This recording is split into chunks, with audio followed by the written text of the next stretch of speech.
التكوينية أهمية خاصة، فهناك حضور ديال السي ديمبا اللي هو مدير مركز التكوين.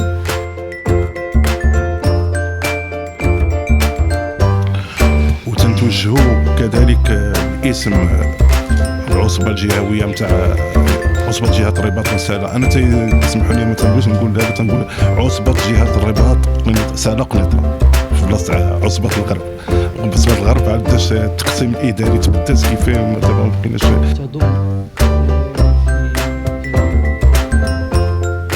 المكونات ديالها ما يزيد عن 54 جمعية مكونة لجميع الأندية الرياضية اللي كتشتغل في رياضة القرب على مستوى جميع أحياء مدينة الرباط. فجمعية العاصمة لمحبي الفتح كما هو معروف عليها قد ساهمت وساندت وكانت شريكا فعالا لنادي اتحاد الفتح الرياضي. كانت كتحمل مع هذا النادي شعار واحد، هو أن الفتح دائما منفتح على الأحياء، منفتح على المنازل المتواجدة بالأحياء. ومن ضمن الأنشطة الفعالة التي كانت تقوم بها إلى جانب النادي وهو خلق دوريات على صعيد كل الرباط، تمارا، سلا.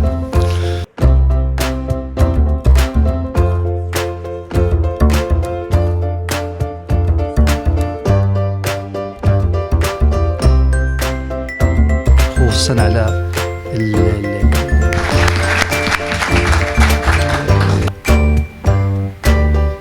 الاستمرار في التكوين اليوم اللي نقدروا نوقعوا من خلاله على نهاية ولا اختتام ذاك دوري المواهب، وكتخص فرق عصبة جهوية.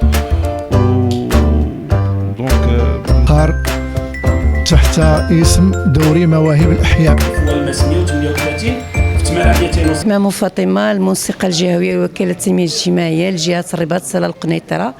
حنا اليوم كنسجلوا محطة أساسية في البرنامج ديالنا ديال نعطيوهم فرصة، اللي بشراكة مع البساط البيئي، جمعية البساط البيئي الأخضر، واللي بالنسبة لنا حنا في مرحلة ديال التكوين مكوين بالنسبة للفرق الأحياء، اللي بالنسبة لنا هي آلية حقيقية لترسيخ يعني القدرات ديال هاد الفاعلين هادو فيما بعد إنهاء المشروع، وليكون الاستمراريه من خلال هاد الاشخاص وهاد الافراد هادو وهاد الاطر اللي غادي يتم التكوين ديالهم في هاد الدوره التكوينيه هذه.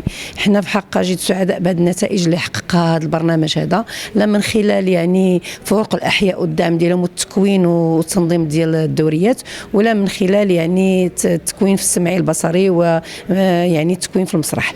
هذا بالنسبه لنا نجاح ما يمكن يسمح الا باستمرار المشروع وباراده ديال المؤسسه ديال وكاله التنميه الاجتماعيه في اعطاء فرصه اخرى لهذا البرنامج للاستمرار، واللي تعطى في احياء اخرى ديال عملات الرباط ان شاء الله. هذه الدوره التكوينيه هي في الحقيقه هي مكون بمنطق الشيء، يعني انها مكون اساسي في العمليه وفي البروسيسوس وفي هذه العمليه ديال البرنامج، لان بالنسبه لنا العمليه ديال التمكين ديال هاد المؤطرين هي اساسيه في البرنامج. الفكره فعلا كانت التجاوب ديالنا مع الفكره ديال الجمعيات ديال الفرق الاحياء والجمعيه ديال البساط البيئي الاخضر، وبالنسبه لنا من الناحيه التقنيه هي ضروريه بوغ بوكلي هذا المشروع هذا ان شاء الله. السلام عليكم، بسم الله الرحمن الرحيم. هذه الدوره التكوينيه اللي اليوم تنقوموا بالافتتاح ديالها هي فكره جات من اقترحوها الاخوان ديالنا ديال جمعيات العاصمه بهذه في اطار واحد دوري المواهب اللي قاموا به مؤخرا بشراكه مع وكاله التنميه الاجتماعيه. وحنايا تنظن حنا في اطار البرامج الرياضيه ديالنا في عصبه جهه الرباط سلا قنيطره. هاد الفئات هاد الدوره التكوينيه تتخص الاطر نتاع فروق الاحياء. هذه الفئه اللي هي تندرج في اطار الفئات المستهدفه من طرف العصبه، واللي تتكون بغينا نقولوا واحد مكون اساسي في السلسله نتاع سلسله نشاط كره القدم. كنا تنعرفوا بان المدرب والاطار في داخل فرق الاحياء راه تيكون هو الاول اللي تيزرع ذاك البذور نتاع كرة القدم في الطفل وفي الشاب، وهو اللي يساعد جميع النوادي في التنقيب على المواهب داخل كل واحد في الجهة التي ينتمي إليها. محمد بن علي، مسير بمكتب نادي اتحاد الفتح الرياضي لكرة القدم والرئيس الشرفي لجمعية العاصمة لمحبي الفتح. كتنعقد هذه الدورة التكوينية لفائدة مؤطري أحياء للجمعيات الرياضية كاختتام لواحد النشاط رياضي اجتماعي ثقافي مارسناه خلال سنة 2020 في ظل الجائحة ديال كوفيد بدعم الوكالة ديال التنمية الاجتماعية مشكورة. فكان الهدف منها هو أنه استمرارية للدوري ديال مواهب الأحياء في نسخته السادسة اللي كنظموا جمعية العاصمة كل سنة، إلى جانب دوري أحياء الرباط اللي كينظموا نادي اتحاد الفتح الرياضي العريق، باش نستغرقوا تقريبا جميع الجمعيات اللي كتنشط تحت اللواء ديال جمعية العاصمة.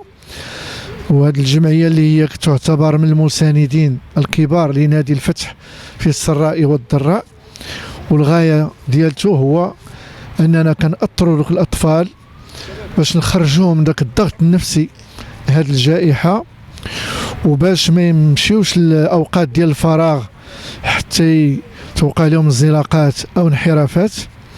ولذلك الهدف من هذه الدورة التكوينية الحالية هي كاختتام لهذا النشاط لفائدة هاد المؤطرين، وكنتمنى هذا النشاط يبقى كل سنة إن شاء الله.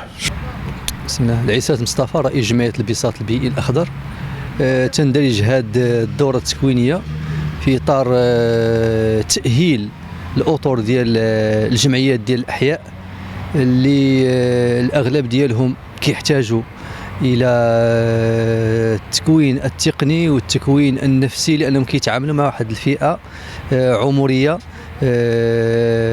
جد حساسة، الأطفال ديال المدارس ديال كرة القدم اللي كيطلبوا واحد التعامل علمي دقيق وتعامل تقني، وكذلك حاضر فيه البعد التربوي البعد النفسي. فكنلاحظوا أن كاين تغييب المؤسسات ديال الدولة، لا الجامعة ولا الشباب والرياضة لهذه الفئات هذه. اليوم عن طريق مشروع نعطيهم فرصة، فتحنا المجال انطلاقا من الدوري ديال كرة القدم لهذه الأطر هادو طيلة السنة استفدوا من هذا الدوري، وتم تتويج هذه البطولة هذه السنوية بتكوين جميع الأطر ديال هذه الفرق المشاركة.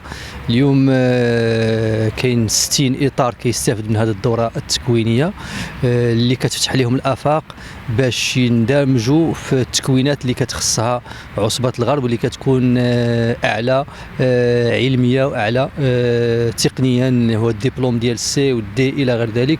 إذا هنا كنفتحوا لهم الشهية باش يعرفوا بأن التأطير كيحتاج إلى تكوين، إلى دراسة، إلى منهجية علمية، وهذا غينعكس إيجابيا على الجمعيات ديالهم وعلى المدارس ديالهم.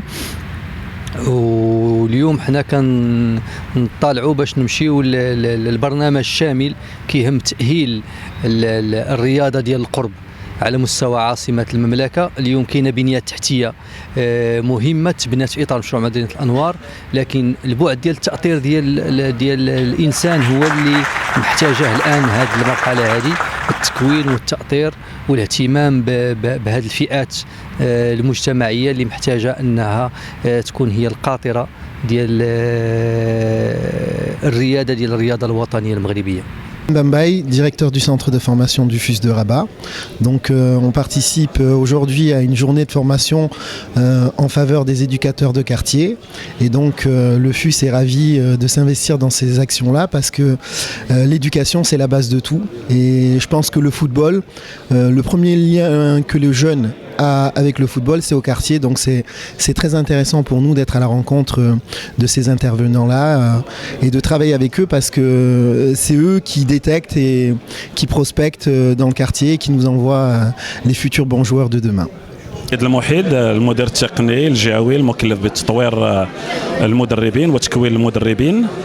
اولا احنا تنتواجدوا في نادي اتحاد الفتح الرباطي حيث تنظم بشراكه مع عصبه الجهويه كره القدم الرباط سلا قنيطره اللي تيرأسها السي حكيم دومو.